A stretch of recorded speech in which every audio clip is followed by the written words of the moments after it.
какво знаете за самодивите? Знаете ли нещо?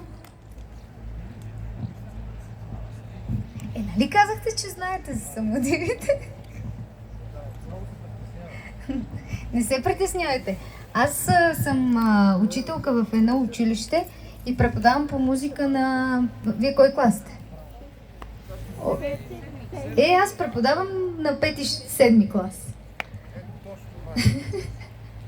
Така че не се притеснявайте. Някой иска ли да каже нещо? Ивайло, ти искаш ли нещо да кажеш? Не, добре. Няма какво.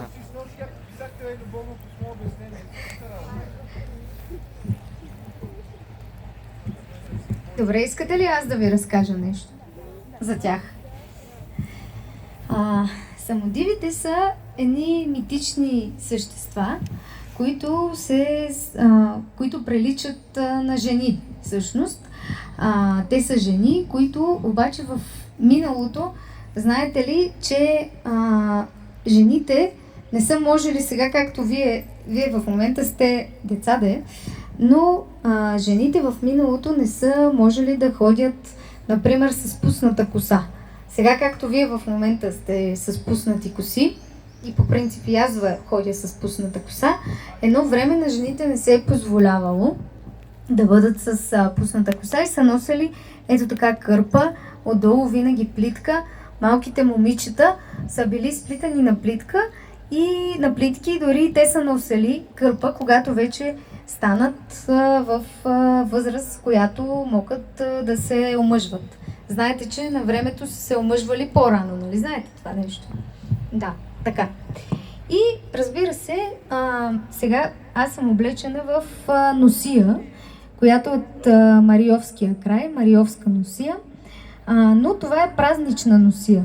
Когато хората са ходили да работят на нивата и така нататък, те не са обличали толкова богата носия, защото в момента сега това на мен тежи 6 кг. И няма как, когато работиш на полето, да носиш такъв тип носия. Те са ходили по риза и отгоре е някакъв по-обикновен сукман или... че е малко по-обикновена носия, която са работили. А вече това е нещо, което са обличали на празник или пък за тяхната сватба и така нататък. Така, една жена не може да бъде само по риза. Сега може да сте виждали много често, дори включително и аз на някои участия нося само риза, но това в миналото е било неприемливо и се е смятало, че жена по риза се е смятало за гола жена. И жена с пусната коса, жена по риза, това са недопустими норми в обществото, в което са живяли нашите ваши родители. И затова това се е окачествявало самодивата с нещо, което жената не може да бъде. Разбирате ли? Тя много иска, обаче обществото и налага едни норми, налага едни закони, по които тя трябва да живее. И така самодивата, тя е по риза, с пусната коса, прави каквото си пожелае.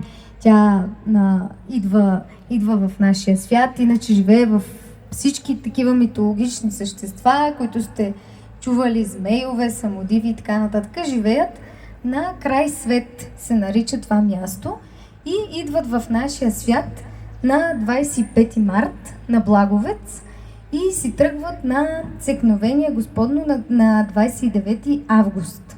Така и си отиват, тук са лятото, а пък зимата си живеят в своя свят. И сега тази песен, която ви изпях, всъщност разказва една история за Стоян, който е овчар. Разбира се, самодивата може да се срещне и да се види само от специални хора. Най-често това са мъже овчари, защото се смята, мъжете овчари какво правят? Те отиват да пасат стадата в планината, нали така, на времето. И съответно те свирят на кавал най-често. Виждали ли сте кавал? Да, те свират най-често на кавал, което е любимия инструмент на самодивите. И когато те засвирят, те идват, може самодивата да излъже овчаря, той да се влюби в нея, той да я вземе за невеста, като вземе най-ценните неща за нея. Тя има един колан и едно венче на главата. Когато той ги вземе и ги прибере, всъщност той може да я вземе за жена и тя да му стане жена, да му роди деца и така нататък, но тя е много хитра и когато поиска да си тръгне, може по някакъв начин да го излъже, да си вземе нещата и да си тръгне и да го остави сам с детето му. Това е било нещо неприемливо и нещо недопустимо в света, в който са живяли хората.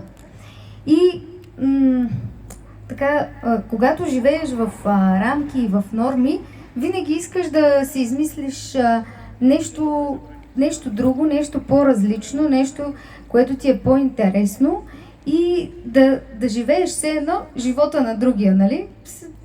Не разбирате какво искам да ви кажа. И така, може би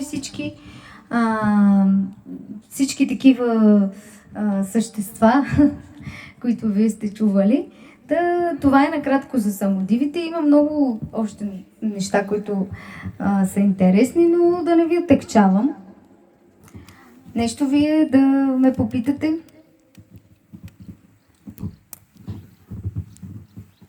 Не само каквото пожелаете.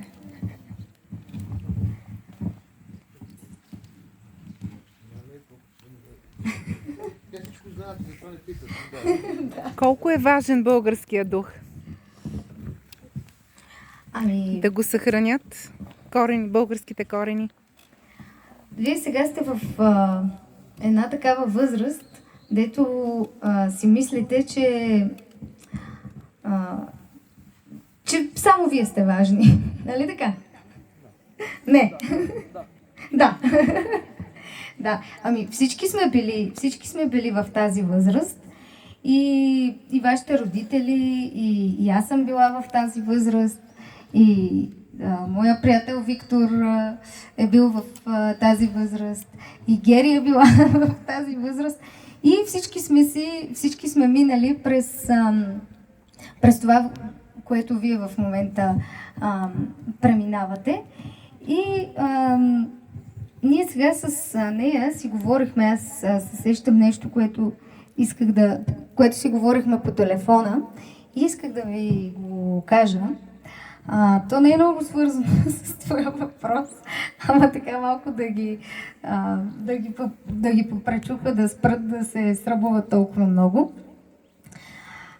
Според вас, как на времето са се ухажвали момчетата и момичетата?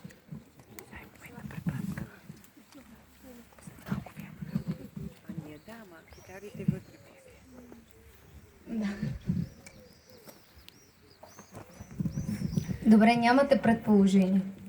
Искате ли да ви кажа на времето кой е бил фотореплея на вашите дядовци и баби? Още по-отдавна. Не, когато са се събирали ето така в момента, както вие сте се събрали на една такава седянка. Например, момичето да даде китката на момчето. Ето една китка. Тук имаме младоженец и булка, които ще демонстрират реално как е. Ще демонстрират, добре. Нищо, те сега ще станат неженени и пак ще се оженят. Ще ви разкажат. Или пък момчето да открадне китката на момичето. Те са се събирали на седенки първо на външни седенки, когато, разбира се, работата приключи. Защото хората на времето не са почивали като нас през лятото, а през лятото са работили на полето, за да изкарат прехраната си съответно за зимата. И зимата са се случвали всичките сватби, годежи и така нататък, и така нататък. А лятото са работили на полето. И след като свърши вече така полската работа, започват края на лятото да правят външни седенки. Ето така се събират. Ти как се казваш? Да. А ти как се казваш? Виктория. Добре, значи днеска ще се разбереме да отидеме пред къщата на Виктория. И всички момичета отиваме там, обличаме се, нали, с празнични дрехи, отиваме пред Виктория, сядаме и започваме. Обаче се забележете, че и тогава са работили. Сега Елизабет ще донесе да си чепка вълната, ти ще си извадиш да си правиш нещо друго и така нататък. Да плете чорапи. Да плете нещо. Да везе. Да, и в този момент са се пеели песни, казвали са се някакви истории, са си разказвали младите и всъщност там са се сваляли. Така го разбирайте. Така е било сега. Нали, то не искат, може би, да ви го кажат по този начин, ама така е ставало. И там са си фотореплейвали, демек седат, нали, и си пращат... Не, сега е модерно фотореплей. Аз си фотореплейвам с някои ученици. Те ми пращат и като не им отговоря и почват да ми се сърдат и почват да ме питат в час, що съм отговорила на еди кой си, па на еди кой си не съм отговорила и някакви такива. И вчера едно момиче ми беше писало как върви ваканцията без нас и аз не й отговорих, само и синах и днеска видях, че тя си изтрила съобщението. Демек, значи ми е обидена, нали така? Ясно. А пак, защото май отговорих на едно друго момче, да, значи ясно. И те са приятели, каза, госпожата отговорила на тебе, на мене не. Нищо сега, какво да се прави? И те тогава с намигване ли е било? Не е било с намигване, майде това. Те е трябвало с кърпички да се държат. Няма ли са право? Значи, те са се държали с кърпички на хорото. В смисъл, на хорото са се държали, с кърпички, обаче особено на вътрешните седенки, като вече започва да се захлажда и неговата баба, тя е едната му баба е от Говедарци, другата му баба е от Разград и другата му баба е разказвала как всъщност, като се загаси осветлението, което е било на свещи или на газена лампа, не са си само намигвали, така че нищо...